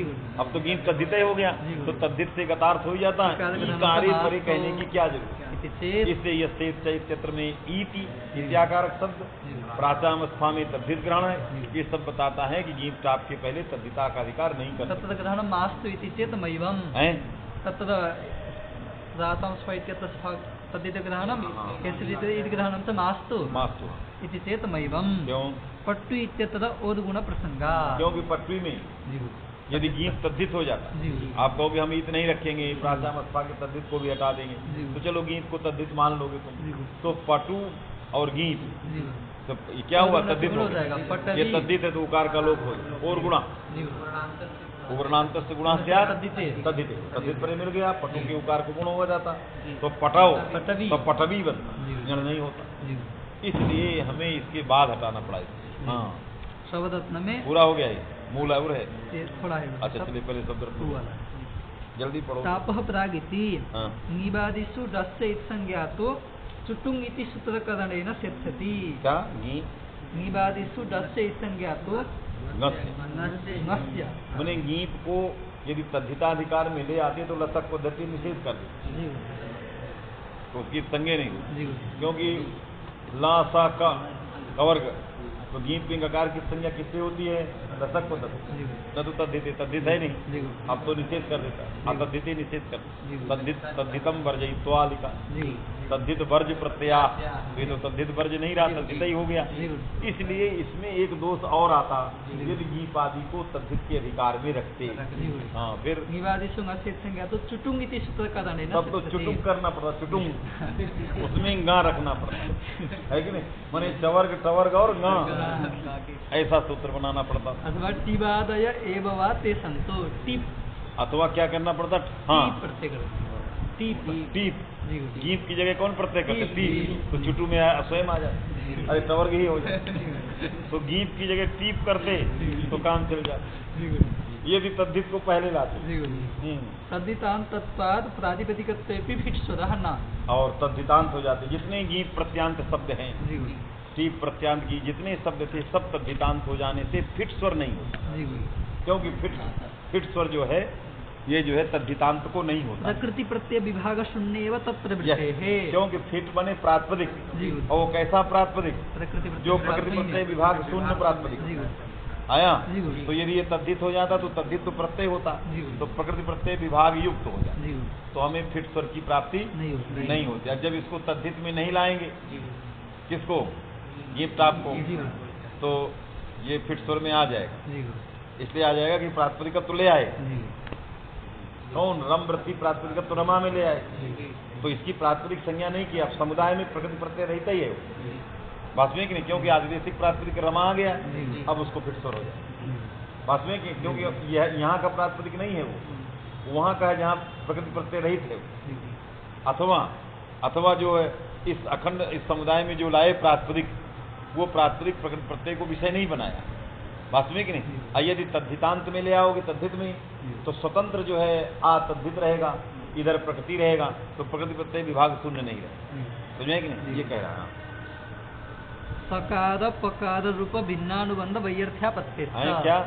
पकार सकार रूप भिन्नानुबंध वैयर्थ्यापत्ति, और पकार और गीत में पकार और गीत में सकार, ये सब भिन्न भिन्न अनुबंध की जरूरत ही क्या है? एक अनुबंध एक ही कोई अनुबंध कर बस में, क्योंकि अब हमें टीप करना था वहाँ, लेकिन क्योंकि टा ही रहता ना सब जगह, तो गीत की जगह क्या करते?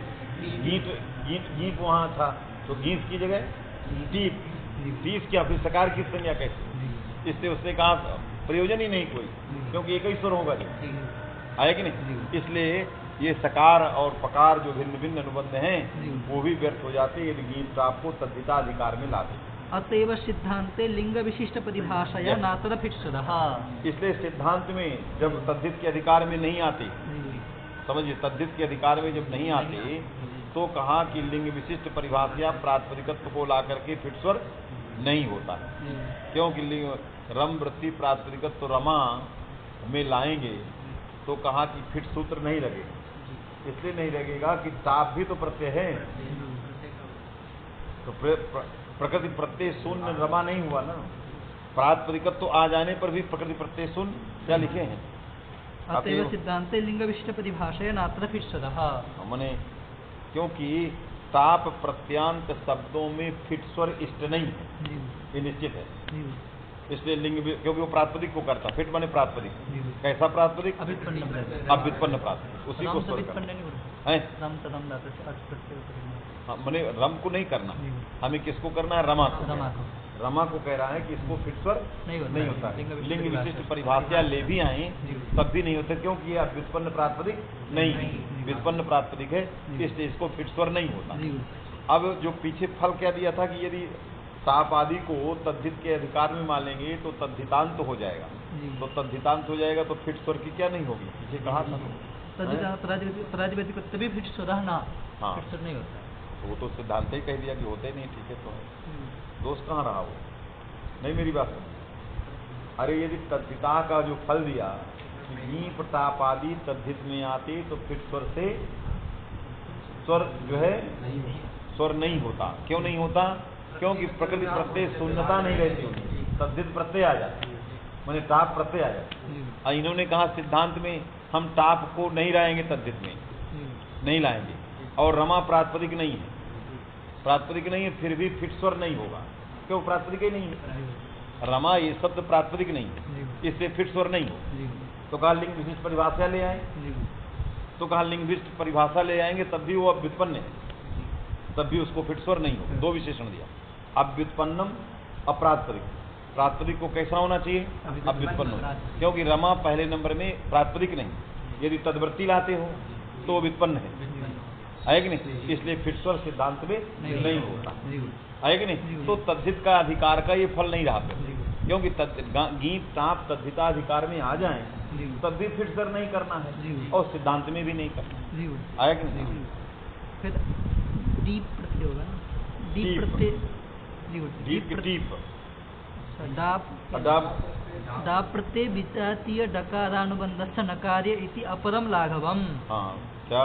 डाप प्रत्यय विजातीय डकारानुबंधस्य नकार्य इति अपरम लाघवम। माने डाप प्रत्यय में नकार्य अनुबंधस्य नकार्य इति डाप नहीं करना पड़ेगा जी, विजाती, हम टाप ही कर, क्योंकि चुटू लगाना है। तिलोपस्य नस्तदिति इत्यनेन सिद्धे है। हाँ, क्योंकि हमें डाप में विजाती डकारानुबंध नहीं करना पड़ेगा। किससे काम चल जाएगा? तद्धित पद में हो जाएगा। हाँ, तद्धित आ जाएगा। तद्धित आ गया ना, डाप तद्धित आ गया, नस तद्धित से लोप हो जाएगा, क्योंकि दित्व सामर्थ्यात अवश्यापि लो, जहाँ डाप आएगा। बस में कि नहीं? क्या लिख रहे हैं? डाप प्रत्यय विजातीय डकारानुबंधस्य नकार्य, क्योंकि टाप में टकार कर दिया, इति अपरम लाघवम। तद विजाती कौन हो गया? डा। ये अनुबंध नहीं करना पड़ेगा यदि डाप को यदि तद्धिताधिकार में क्या पहले मान लेंगे तो। हाँ, यदि डाप को तद्धिताधिकार में मान लिया तो आप करने से काम चलेगा। हाँ, क्योंकि डाप को यदि तद्धिताधिकार में मान लिया, डाप टाप सभी तद्धित में आए, आ गए तो डाप में आपको डकार विजाती अनुबंध नहीं करना पड़ेगा, टाप से काम चलेगा। क्योंकि टाप करोगे तो तद्धित हो गया, तो नस तद्धित से टीका लोप हो जाए, इसलिए विजाती अनुबंध नहीं करना। ये लाघव, ये लाघव था। यस्यति इति लोपे इति, यस्यति इति लोपे इति ग्रहणं समास्तु। हाँ, तद्धित लाने पर औंगः श्यामिति वार्तिकस्यापि उपलक्षणम का ये भी लगेगा, क्योंकि यस्तेच में औंगः श्याम है ही है। अरे पढ़ांगे ना औंगः श्याम, हाँ, मने जहाँ औंग स्थानिक सी रहेगा वहाँ सी में जो है यस्तेच का प्रशेर है कि नहीं? तो उसमें भी हमें क्या करना पड़ेगा? वो भी नहीं करना पड़ेगा, है कि नहीं? क्योंकि वहाँ ई के कारण करना पड़ता, और जब ये शेष में ई है ये नहीं है तो वार्तिकम का कार्य लाग ओद गुण इति पट्टी में ओद गुण की आपत्ति आ जाएगी। न च ईद ग्रहणम निवादिषु तद्धित कार्याभाव ज्ञापनार्थम, तो कहा ईद ग्रहण व्यर्थ हुआ है, अव्यर्थ पढ़ करके ज्ञापन करेगा, तद्धित कार्याभाव ज्ञापनार्थम ज्ञापन करेगा। क्या? निवादिषु तद्धित कार्य, निवादिषु तद्धित कार्य न भवति, तो पटवी में तद्धित पट्टी इत्यादि करके और गुणा से गुण नहीं हो, यह शेष का ईद व्यर्थ हुआ। माने यदि गीत टाप को तद्धिताधिकार में लाएंगे तो यह शेष सूत्र ईद ग्रहणम व्यर्थम सद ज्ञापयति। क्या ये ज्ञापित किया कि जहाँ ई तद्धित होंगे तद्धित सख्यकम कार्यम न भवति, तो गीत को तद्धित मानकर और गुणा नहीं लगे तो पटवी में गुण नहीं होगा, बन गया। अर्थात गीत टावादी को तद्धिताधिकार करने में कोई क्षति नहीं है। हम जो क्षति क्या थी, रसक को तद्धित है कि नहीं, उसके लिए हम गा पढ़ेंगे या टीप करेंगे, डकार विजाती अनुबंध नहीं करना पड़ेगा, औंगा श्याम वार्तिक नहीं बनाना पड़ेगा, ईद ग्रहण व्यर्थ पढ़ करके ज्ञापन करेगा तो पटवी भी बन जाएगा। इससे ज्ञाप आदि के पहले तद्धिता के रखने में कोई क्षति नहीं है, तदर्थकार ने सिद्धांत कर दिया। और फिट स्वर न इस पक्ष में होना न उस पक्ष में होना, तद्धित मानने तब भी फिट स्वर नहीं होगा, ना माने तब भी फिट स्वर नहीं, इससे वो फलभेद नहीं। तेन पट्टु इत्यादि न उद्गुण इति वाच्यम न स वाच्यम। कुरुः इत्यादि सिद्ध्यर्थम, अब आप दूसरा दिया कुरुः, माने जहाँ उम प्रत्यय हुआ वो भी तद्धित हो जाए। अच्छा, कुरुः इत्यादि सिद्ध्यर्थम स्त्री प्रत्ययेषु तदभाव ज्ञापने आसुरायणी इत्यादोस्फेपि यस्यति लोपानापत्तेः। क्योंकि इन्होंने क्या किया कि तद्धित कार्य भाव ज्ञापन, इन्होंने ज्ञापन किया ईत ने ई वादिषु तद्धित कार्यम न भवति, ईवादि प्रत्ययों में तद्धित उद्देश्य तद्धित निमित्तक कोई कार्य नहीं होता। तो किसमें दोष दिया है इसमें? आसुरायणी नहीं, पहले आओ कुरुः इत्यादि सिद्ध्यर्थम, कुरु की सिद्धि की, क्योंकि कुरु में कुरु शब्द से ऊंग आया है कि नहीं, और दीर्घ हुआ है। तो यहाँ पर जो है इत्यादि सिद्ध्यर्थम क्या किया? तदभाव ज्ञापन, स्त्री प्रत्ययसु तदभाव ज्ञापने, स्त्री प्रत्ययसु तदभाव ज्ञापने, ज्ञापन माने स्त्री प्रत्ययों में तद्धिता तद्धित उद्देश्य कार्य तद्धित निमित्तक कार्य नहीं होता। तदभाव में लिखा, तदभाव में क्या लिखा? क्या आगे क्या लिखा है? कितना है? तद्धित कार्य भाव इत्यर्थः। विज्ञापन किया उसका फल कुरु बन जाएगा भाई, कुरु में और गुणा नहीं लगेगा, नहीं लगेगा, क्योंकि ऊंग तद्धित तो है, लेकिन गीब आदिशु तद्धित निमित्तकम कार्य न भव, तो आदि ना ऊंग भी लिया तो तद्धित निमित्तक कार्य नहीं हुआ, नहीं हुआ तो कुरु भी बन गया, दीर्घ हुआ, और क्या बना? पट्टी भी बन गया, सारे प्रयोग बन गए। फिर आवट क्या दूसरा? आसुरायणी इत्यादि स्फेपी स्थिति लोपान आपत्ते है। आसुरायणी प्रयोग बनाया है एक अलग से, आसुरेर उपसंख्यान, तो आसुरी शब्द से उपसंख्यान मैंने स्फा किया, तो आसुरी स्फा बन आया। अब यहाँ स्फा तद्धित है, वो भी तद्धिता के अधिकार में आया, समझ आए कि नहीं? तो आपने कहा गीपादिशु तद्धित निमित्तकं कार्य न भवति, तो ये गीवादि के अंदर ही है, तो तन निमित्तक कार्य आसुरी में यथेच्छ करके ईकार का लोप है, वो नहीं होगा, नहीं होगा तो आसुरायणी प्रयोग नहीं बन पाएगा, नहीं, आसुरायणी ये प्रयोग नहीं बनता, मैंने यथेच्छ समझ में आया कि क्योंकि गीवादिशु तद्धित निमित्तकम कार्य न भवति, तो यहाँ गीवादी से क्या लिया गया? आ लिया, तन निमित्तक कार्य कौन है? यथेच्छ करके लोग, तद्धित को निमित्त मान के लोग है, वो कार्य नहीं होगा, तो आसुरायणी प्रयोग, इसलिए ये ज्ञापन नहीं करते। जब ये ज्ञापन नहीं करेंगे तो सर्वत्र दोष जाएगा। आया अतएव दंडिनी इत्यादि टिलोपना इत्यादि, इसलिए दंडिनी, दंडिन शब्द है, अगीप आया, निर्निम्योगी, अब गीत तद्धित है, नस्तद्धिते लग गया, नस्तद्धिते लगा, दंडिन में टिलोप हो जाए। यहाँ लोप इसीलिए नहीं हुआ क्योंकि इनका तद्धिताधिकार में पाठ नहीं है, अतएव मैंने तद्धिताधिकारी पाठाभाव आ रहे, क्योंकि आसुरायणी के लिए हमें तद्धित को वहां से हटाना पड़ेगा, गीवादी के पहले, उसका दूसरा फल दिया कि गीवादी प्रत्ययानाम तद्धिताधिकारी पाठाभावादेव दंडिनी इत्यादि न टिलोपः। समझ में आया? हाँ, मूल में शतदंतादिति, शतदंतात युवती, युवती दीर्घ, दीर्घ, यौति मिश्री करोति पत्या इति व्युत्पत्ते है, माने पत्या यौति माने मिश्री करोति, है कि नहीं? तो यू मिश्रा मिश्रणयों से क्या हो गया? सत्री प्रत्यय हो गया, स्त्रीलिंग, तो बन गया युवत, युवत, युवती। चलिए, शब्द मिश्री करोति आत्मानमिति शेषः, आत्मानं कम मिश्री करोति, आत्मानं मिश्री करोति, आत्मानं मिश्री करोति। हाँ, मूल में केचित्तु बाहुलकात् यौतेः औणादिकं कति प्रत्ययं वदन्ति। अब कोई क्या कहते हैं? बाहुलकात् यू शब्द से कति प्रत्यय, कति प्रत्यय करके गुण का निषेध हो गया, कति में दीर्घ कारण, दीर्घ कति, अच्छा कोई क्या? केचित्तु बाहुलकात् यौतेः औणादिकं कति प्रत्ययं वदन्ति। युति मैंने यू धातु, यू धातु से कति हो गया, ठीक है, तो यू अति, यू अत बन गया, और उवंग करिए इवत, और इसके बाद कति प्रतिपन्न उभयथापि युवती नाम समो युवतम, तो बने तब इसके बाद गीत भी तो करना है, कति में है, दीर्घ न बनाना है, तो यू शब्द से कति हो गया है। उगित कौन है? अरे उगित कैसे हो? क्या आगे कुछ लिखा तो नहीं देखा? मैंने यू शब्द से औणादिक बाहुल का कति किया, कति में ता में ई है स्वीकार और ककार है, मैंने इकार दीर्घ होता तो चल जाता, स्त्री प्रत्यय मान लेते हैं, लेकिन ह्रस्व लिखा है, नहीं इसीलिए पूछा कि ह्रस्व के दीर्घ है, लिखा क्या है? कौन होगा? ये नहीं तो यू धातु से कौन प्रत्यय बाहुल का? औणादिक कति, कति मैंने हर्ष स्वीकारा।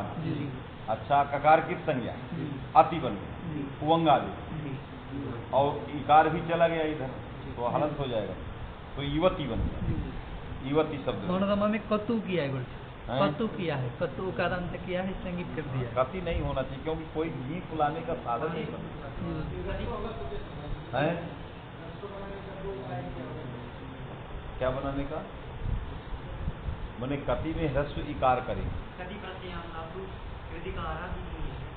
हाँ, हाँ लिखा है, हाँ, कृदिकाराद पैरवी देखे नहीं लिख दिया है, वो यू शब्द से कति प्रत्यय हो गया। कृत का जो इकार है तदंतात गीव से आता, जैसे रात्रि इत्यादि वहां पीछे बना शक्ति, शक्ति रात्रि, उसी से कृदिकाराद अक्तिना सूत्र से क्या गया, और वहाँ अर्थ है अक्तिन के अर्थ के समान जो प्रत्यय है तीन असत संबंधी जो इकार तदंत जो शब्द है उससे क्या होता है, गीत होता है। तो गीत हो गया तो युवती तासाम समूह यथापि युवती नाम समूह यौवतम, यौवतम तत्व समूह से अणाया पुंबद भाव है। त्यंतात तो अणि पुंबद भावात यौवनम इत्येवा, त्यंतात मनी यूनस्ती वाला त्यंतात यौवनम इधर तो यूनस्ती वाली युवती शब्द से जब अण आएगा पुंबद भाव होगा तो यौवनम बनेगा, क्योंकि वहाँ ती हटेगा जीवन बचेगा तो यौवनम बनेगा। और जब कति प्रत्यांत युवती शब्द से आएगा तो यौवतम, क्योंकि वहाँ क्या हटेगा, गीत हटेगा, जो मैंने कृदिकारादक्तिना से आया गीत है वो हटेगा, है कि तो यौवतम, और उसमें युवती में ती हटेगा तो यौवनम पुंबद भाव पर, जहाँ आ रहा समूह अर्थ में अड़ा था पुंबद भाव होता है। ठीक, भिक्षादि पाठ सामर्थ्यात न पुंबद इति वृत्तिस्तु भाष्य विरुद्धा, जिन्होंने कहा भिक्षादि गण में पाठ किया है तब सामर्थ्यात पुंबद भाव नहीं हो, भिक्षा है कि नहीं, और युवती युवती ही ये सब भिक्षादि गण में पाठ है कि नहीं, तो तत्सामर्थ्यात कहा पुंबद भाव नहीं होगा, अन्यथा हाँ क्योंकि वहाँ भिक्षाणाम समूह प्रत्यक्षाणात, भिक्षाणाम समूह भैक्षम तो भिक्षा का पाठ, और यहाँ युवती नाम समूह यौवन, तो यहाँ जो युवती का पाठ तो तत्सामर्थ्यात पुंबद भाव नहीं होगा, ये भाष्य विरुद्ध, क्योंकि भाष्यकार ने यौवनम यौवतम बनाया। हाँ है भाष्य तत्पाठ से प्रत्यक्षाणात, भाष्यकार ने युवती का भिक्षादि गण में पाठ खंडित कर दिया, अर्थात भिक्षादि में युवती के पाठ की आवश्यकता नहीं है, अन्यथा तब सामर्थ्य पुंबद भाव रुक जाएगा। आया इसे पाठा प्रत्याख्या था, तस्मात यौवनम यौवतम दोनों सिद्ध हो गए। शब्दरत्न में दिगर्थस्तु पाठस्य विकारा भाव मात्र तात्पर्यकत्वे, क्यों भिक्षाणाम समूह वैक्षम, और क्या लिखा दिगर्थस्तु पाठस्य विकारा भाव मात्र तात्पर्यकत्वे, पाठ का तात्पर्य क्या है, जब किसी गण में किसी शब्द का पाठ किया जाता है तो उसका तात्पर्य विकाराभाव मात्र रहता है, मने तादृशा एव शब्दा ग्राह्या यादृशा गणे पठ्यते, है कि नहीं, तत्रैव तात्पर्य। यदि ऐसा मान लेंगे तो विद्यादीनाम अपि अभावापत्ति है, विकारा भाव मात्र तात्पर्यकत्वे वृद्ध्यादीनाम अपि अभावापत्ति, तब तो वृद्धि नहीं होगी, भैक्षम में वृद्धि कैसे होगी, विकार हो गया। यदि गण में पढ़े गए शब्दों का तात्पर्य ये माना जाए कि कश्चन विकार न स्यात्, वास्तव में तो युवती में गण के पाठ का ये अर्थ माना जाए कि कोई विकार न हो तो ती न हटे, वास्तव में कि नहीं, यदि ये तात्पर्य माना जाए तब तो वृद्धि नहीं होती, तब तो यदि उकार को अवृद्धि हो जाए, दीक्षा में इकार को अवृद्धि हो जाए तब तो विकार ही हो गया, है कि नहीं, इसलिए ये तात्पर्य की कल्पना नहीं कर सकते, विकारानुस्या तस्मात्। हाँ अतएव युवती कर निर्मथितम दधि इत्यादि प्रयोग सिद्धि, युवती कर निर्मथितम दधि, युवती अच्छा कोई प्रयोग है, युवती कर निर्मथितम दधि इत्यादि प्रयोग सिद्धि। हाँ तो युवती कर निर्मथितम ये प्रयोग सिद्ध हुआ, कैसे युवती ही बन गया, युवती कर निर्मथितम दीर्घिकार वाला इसीलिए बन गया क्योंकि युवती में वही कति और वही कृदिकार आता है, गीत प्रत्यय गीत करिए, युवती कर दीर्घ का लिखा ना, हाँ ये प्रयोग, इसलिए ये पद भी विकार होगा, हाँ इसलिए जो है गणपाठ में गणपाठ पद भी विकार ई आ गया, हाँ कृदिकार दक्षिण हाँ आया ना, मैंने गणपाठ में युवती और उससे कृदिकारा दक्षिणा विकार आ गया, विकारा, लेकिन जब कति करेंगे कति, क्योंकि वो वाला ती तद्धित है, हमें कृदिकार चाहिए, तो जब इवन शब्द से बाहुलकात कति करोगे तो ये कृदिकारक्तिन है, और पढ़ा युवती में तो सामान्य पढ़ा गया, मैंने भिक्षादि गण में युवती शब्द सामान्यतया पढ़ता है, ती प्रत्यांतोपि और कति प्रत्यांतोपि, क्योंकि उसमें एक ही दोनों बनना है, जब कृदंत बनाओगे युवती तब भी हर्षविकार, अब तद्धितांत बनाओगे तब भी हर्षविकार, तो गण में तो एक समान का पाठ, वास्तव में कि नहीं, लेकिन जब कति प्रत्यांत तद्धित मान करके कृदकारादक्तिना लगाओगे तो विकार तो हो गया, विकार हो गया, जी। आया कि जी। नहीं? इसलिए इस प्रकार के तात्पर्य की कल्पना नहीं किया नहीं जा कर सकते, अन्यथा इदम रूपम न स्यात्, जी। विकार युक्तम रूपम न न स्यात्। स्यात्। युवती शब्दे लिंग विशिष्ट परिभाषया एव प्रातिपदिकारे सिद्धे अतः तद्धिता इति अधिकारः लिंग उत्तरार्थ। विशिष्ट परिभाषायाः भाषा अनित्यत्व ज्ञापनार्थे तो मूल में उत्तरार्थ कह दिया था। इन्होंने कहा कि भाई लिंग विशिष्ट जीवनवर्ती परिभाषा है। प्रातिपदिकत्व युति में आ ही जाता, जी। तद्धित मान करके तद्धितांतत्वेन प्रातिपदिकत्व विधानम किमर्थम, जी। तदर्थम न तद्धितस्य अधिकारात्र कार्यः। जी। तब उसने कह दिया कि तद अधिकार सामर्थ्यात् अत्र अधिकार सामर्थ्यात् लिंग विशिष्ट परिभाषा अनित्यात्वाद जो है ये नहीं लगी, जी। इसलिए रखा बस। तीसरे प्रत्यय पर रखा